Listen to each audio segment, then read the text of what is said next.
You know, some questions are crafted to trap you, not to enlighten you. Oh, they sound clever, but they carry the poison. One you've probably heard before is a very smug challenge. Can God make a rock so large he can't pick it up? It pretends to expose a flaw in God, but what it really exposes is the emptiness of the question itself. Hi, I'm Bishop Robert Gosselin of the Confessing Anglican Church. We go live twice each week, on Tuesday mornings and like today on Friday mornings, 6:30 a.m. Eastern Time.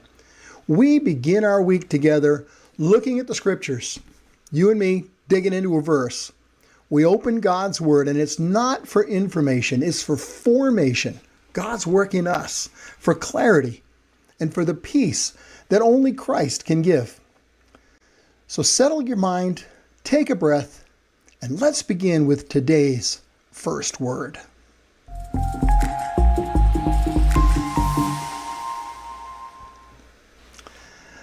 Well, that rock so large question, it's meant to be a trap, a philosophical snare designed to make Christians stumble over God's omnipotence, which means his absolute power. It's the same kind of rhetorical poison as that infamous question, answer me yes or no, do you still beat your wife? Well, there's no good answer because the question itself is corrupt. The rock so large challenge attempts to expose a supposed limitation in God. Well, if he cannot make such a rock, his power is treated as inadequate. But if he can make such a rock and cannot lift it, now his power is portrayed as constrained.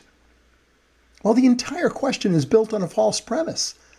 And the scriptures, and in fact, even Jesus himself, give us the truth that shatters it. Because the question only works if you ignore something essential, God's character. See, it tries to force God into a contradiction that his nature simply does not allow. So our verse today is Luke 1:37. Nothing will be impossible with God. Now, Gabriel spoke these words to a teenage girl named Mary, who had never been with a man. And yet she was told she would bear the Son of God. Mary wasn't wrestling with philosophy, she was wrestling with reality. But Gabriel's answer was simple, direct, and eternal. Nothing is impossible with God. But that truth doesn't mean God acts outside his nature. Omnipotence, it's not like massive random power. It's perfect power, expressed through perfect character. God cannot lie because he is truth. He cannot sin because he is holy. He can't betray because he is faithful. You know, there is a massive difference between can and will.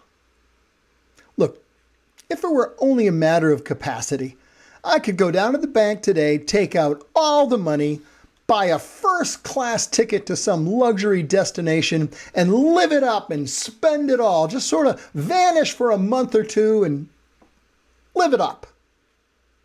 Legally, nothing stops me. The funds are mine. My passport's valid. Hey, I haven't been in Hawaii since my honeymoon. I could, but I will not do that because it violates my marriage vows. It betrays my love to my wife. It goes against my very character. The limitation, it's not ability. It's character. It's identity. In the same way, God's actions flow from who he is, his omnipotence. It's never separated from his holiness, his goodness, or his love. So the rock so large question, it just collapses under the weight of God's nature. You know, Jeremiah understood this long before Mary ever did. He says, "It is you who have made the heavens and the earth by your great power and your outstretched arm, and nothing is too hard for you. Friends, we serve a God who delights in impossibilities. Hudson Taylor, the great missionary, once said that every great work for God moves through 3 stages: impossible, difficult, and done. And if you've walked with God for any length of time, you know exactly what he meant. Faithful people in small things, they don't stay in small things for long. God's got a way of placing his servants in situations where the stakes are high, the need is overwhelming, and the path forward is invisible. Jesus himself demonstrated this again and again. You know, one day a desperate father brought his tormented son to the disciples. They couldn't help him. Then the man turned to Jesus when he came down off the mountain and said, "If you can do anything, have compassion on us." Jesus didn't rebuke his fear. He didn't shame his doubt. He simply answered with a truth that echoes Gabriel's words. All things are possible for the one who believes. Then Jesus did what no one else could do. He commanded the unclean spirit, lifted the boy to his feet, restored him to his father. Where everyone else saw an impossible situation, Jesus saw an opportunity for the Father's glory. Why? Because it's the perfect stage for him to do the impossible and receive all the glory. Look, in the Old Testament, Daniel knew something about impossible situations.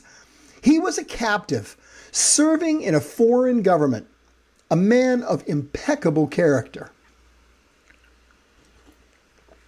Hope you got your coffee. Daniel's integrity frustrated the 120 governors who worked under him, because it limited their capacity for corruption. So they devised a plan to eliminate him. They tricked the king into passing a law forbidding prayer to anyone but the king for 30 days, which I guess in today's society sounds pretty crazy, but back then, kings being worshipped was a big deal. But they did this knowing that Daniel prayed 3 times a day, went up to his open window, faced Jerusalem, and said a prayer. Anybody looking in the window could see him. Now, Daniel heard the edict. He knew the law. He understood the consequences. But he prayed anyway. His commitment to God superseded his commitment to the law. Well, the king, trapped by his own law, had no choice but to throw Daniel into a den of hungry lions. And as Daniel was being lowered in, the king said, "Daniel, may your God, whom you serve continually, rescue you." That's an impossible prayer. If you know anything about lions, you're pretty sure you know what the outcome's going to be. Well, at dawn, the king ran to the den, earliest time he could turn things around. And he shouted, "Daniel, has your God been able to rescue you?" He really wasn't expecting an answer. But he got one. Daniel said, "My God sent his angel, and he shut the mouths of the lions." I love it. Angels on guard duty. Lions skipping breakfast.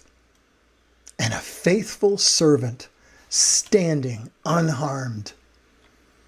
Friends, I said it before. I'm going to say it again. We serve a God who delights in impossibilities.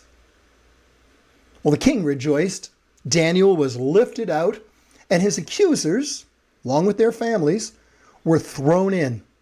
And the lions who had fasted all night, well, suddenly they had a feast. End of story. And the end of 120 governors. Let me bring this home, can I? I want to ask you a question. What impossible situation are you facing today?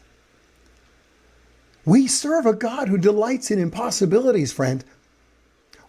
Why not take your biggest impossible situation and ask Him to solve it? God not only delights in impossible circumstances, He delights in you. He just loves it when His children come to Him with simple, childlike faith and say, Father, I don't know the answer, but I know you do. No, you can't solve it. You already know that. So why not ask someone who can? Because nothing is impossible with God.